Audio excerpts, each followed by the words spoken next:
Kaoru Hanayama é provavelmente o personagem mais querido de todo o Baki, tirando Yujiro e toda a sua árvore genealógica.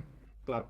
A questão é que estive refletindo sobre esse personagem, me perguntando por que ele é tão querido no fandom, quando o Baki está cheio de personagens carismáticos e épicos, como, por exemplo, Sikorsky. Piada com Sikorsky em 2021. Estou ficando cada vez pior. E sim, dentro dessa generalização eu me incluo totalmente, já que na verdade Hanayama foi meu personagem favorito, de longe. Até que obviamente nos apresentaram ao nosso querido canadense autista, para quem eu dediquei. Não só o meu vídeo favorito, de longe, entre todos que já fiz para o YouTube, sem exceção, como também é o mais assistido que eu tenho. Algo que, de coração, me enche de orgulho e é algo que devo agradecer a essa comunidade amante das porradas. A resposta para essa incógnita parece ser bastante simples. Hanayama tem dois fatores-chave que o tornam um personagem que com certeza vai estar no seu top 5 de brutamontes favoritos de todo o Baki, que são, primeiro, sua verdadeira personalidade. Hanayama pode parecer alguém apático e impiedoso. Num primeiro momento, sim, como naqueles tutoriais do YouTube de como ser frio e sem sentimentos. Algo que é compreensível, levando em conta que ele é o líder de um ramo da Yakuza, e que além disso, devido à sua pouca idade, teve que conquistar seu nome na base do punho, e nunca foi tão literal.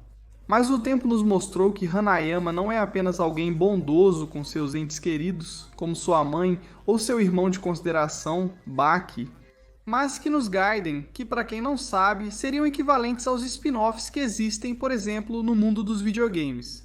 Ou seja, histórias que acontecem no mesmo universo do mangá original, mas que têm uma trama diferente, ou seguem a trajetória de um personagem em específico, para talvez dar todo o contexto que no mangá principal não puderam dar por limitações de tempo. Ou sei lá, para comodidade do autor e do leitor, sei lá, deu para entender, né? Pois é, o caso é que, embora muita gente não saiba, Baki tem um monte desses Gaiden ou spin-offs, como vocês preferirem chamar. Os que importam pra gente nesse caso são os dois mangás totalmente dedicados ao Hanayama, e que eu recomendo fortemente para vocês. Um deles, Scarface, conta um pouco sobre a vida do Hanayama, sendo o chefe da sua organização, a Yakuza, e como ele tem que lidar com vários criminosos que querem tirá-lo do caminho. Enquanto o outro Gaiden, digamos que é mais focado no humor, já que conta sobre a vida escolar do Hanayama, e posso garantir para vocês que isso é um verdadeiro show. Só vou dizer que Hanayama acaba sendo o crush de uma garota da escola dele. Ela se declara pra ele no meio da rua. Ao que Hanayama literalmente abaixa as calças e diz com toda a coragem dele, com as bolas de fora: "Você acha que conseguiria lidar com tudo isso?" Aí a garota sai correndo em pânico. Que diabos vocês estão fazendo que ainda não foram ler esse mangá? Então, como eu dizia, nessas histórias dá pra ver bastante o verdadeiro lado de Kaoru, que, apesar de ser alguém introvertido, não vai estar em ajudar quem conquistou seu respeito, ou não consegue se defender sozinho ou diretamente quem na opinião dele merece. E o segundo ponto é totalmente óbvio. Hanayama distribui mais socos do que os trabalhadores explorados da Amazon entregam pacotes. Então, se misturarmos em uma tigela um personagem carismático, extremamente durão e de bom coração, temos o Hanayama. Se fizermos uma retrospectiva do personagem, vamos lembrar que ele foi apresentado para nós como um mafioso impiedoso, que era considerado o homem mais forte do Japão. O mais forte, certo, Yuhiro? O que também surpreende o espectador e que pessoalmente me deixou com uma expressão permanente de: foi quando se disse que aquele Yakuza gigante de 160 quilos que vira um carro de 1.500 quilos. Como se fosse o Bob Esponja virando um hambúrguer de siri, ele tem 15 malditos anos. É muito incrível. Não. Na verdade, isso está parcialmente justificado, já que fica muito claro pra gente que Kaoru é um fenômeno da natureza e que não é nem um pouco uma pessoa normal. Porque desde a infância ele já explodia braços das pessoas, como do próprio pai, por exemplo. Não era só o clã dos Rama que ia ser naturalmente poderoso, né? Hanayama teve até um breve arco, onde foi antagonista e durante sua luta contra Baki, nos é contado o significado da tatuagem que ele tem nas costas. A história daquele homem que protegeu a linhagem de Hanayama há muitos anos, ao custo de entregar sua vida. Aqui tivemos a primeira demonstração de que Hanayama sente um respeito extremo por aqueles que ele considera dignos. Quando fez a tatuagem, disse ao próprio tatuador que a obra estava incompleta. Ao que o artista, que aparentemente era o melhor de todo o Japão, sentiu seu orgulho ferido e acusou Hanayama de ser um moleque que não entendia o simbolismo e o significado daquela tatuagem. Então Hanayama procede a entrar em uma base mafiosa rival de mãos nuas. Apesar de sair vitorioso, recebeu vários cortes nas costas. Isso era o que Hanayama realmente buscava, já que aquele homem que protegeu sua linhagem morreu pelos cortes que recebeu de alguns bandidos. Após essa loucura, Hanayama volta à casa do tatuador para mostrar a obra completa, e o próprio tatuador pede perdão de joelhos a Hanayama por tê-lo subestimado. Depois chega o primeiro momento em que o fandom começou a se apegar seriamente a esse personagem. Depois que a mãe abusiva e repugnante de Baki lhe fez muito mal em público e o destruiu emocionalmente. Alguns valentões tentam abusar de Baki, que se deixa apanhar porque não tem vontade de se defender, depois do que sua mãe lhe disse e fez, mas Hanayama God aparece para salvar o dia.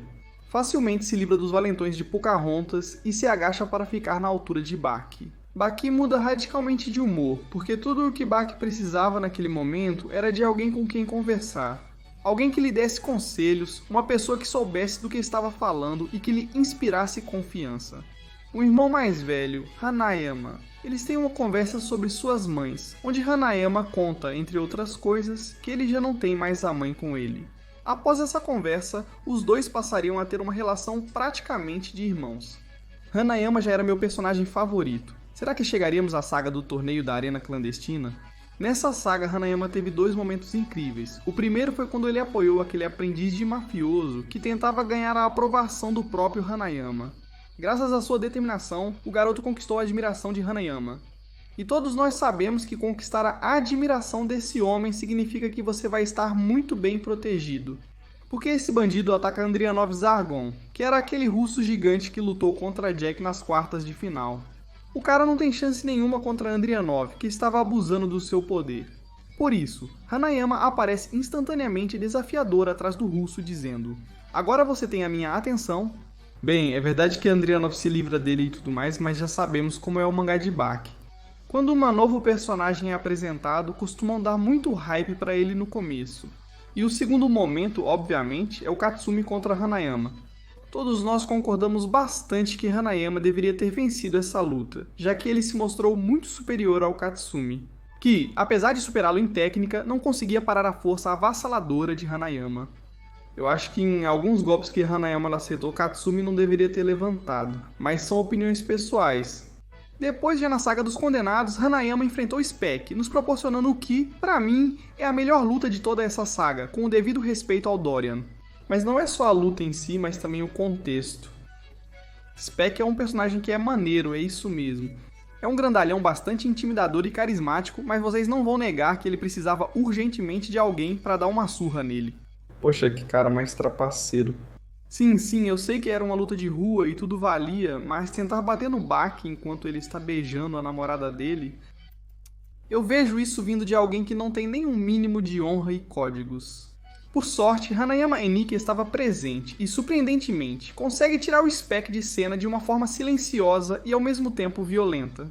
Enfim, Hanayama depois. Vocês já sabem tudo o que aconteceu.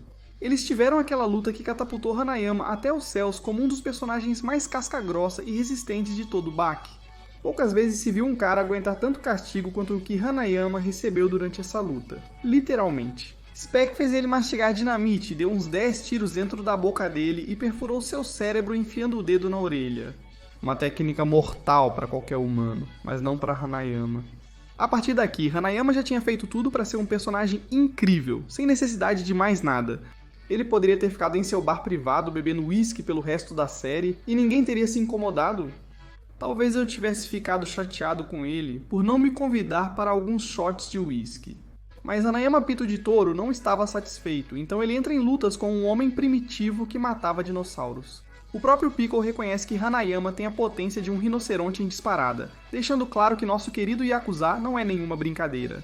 Ele também tem um combate sangrento contra o lendário samurai Musashi Miyamoto. E recentemente no mangá, ele esmagou um dos lutadores de sumo com uma facilidade assustadora. Queria que o lutador de sumo tivesse dificultado mais, mas ninguém liga pra esses lutadores mesmo. Todos esses ingredientes, além de outros que eu não mencionei, como a constante preocupação que ele tinha com Baki faz com que o amor que o fandom de Baki tem por Hanayama seja mais do que justificado. Então, pessoalmente, eu não considero ele nem de longe um personagem superestimado. Ele é um dos personagens que mais participou e, por ser um homem de poucas palavras, toda vez que ele precisa fazer ou dizer algo, é um verdadeiro espetáculo. Por fim, lembro a vocês que em breve começarei a reler Son of Ogre e Bakidou em live. Então deixa o link para o YouTube roxo. Como sempre, onde vamos ler todos juntos e relembrar todas as lutas épicas que aconteceram nesses mangás. Espero todos vocês por lá. Momentos Tonka. Como sempre,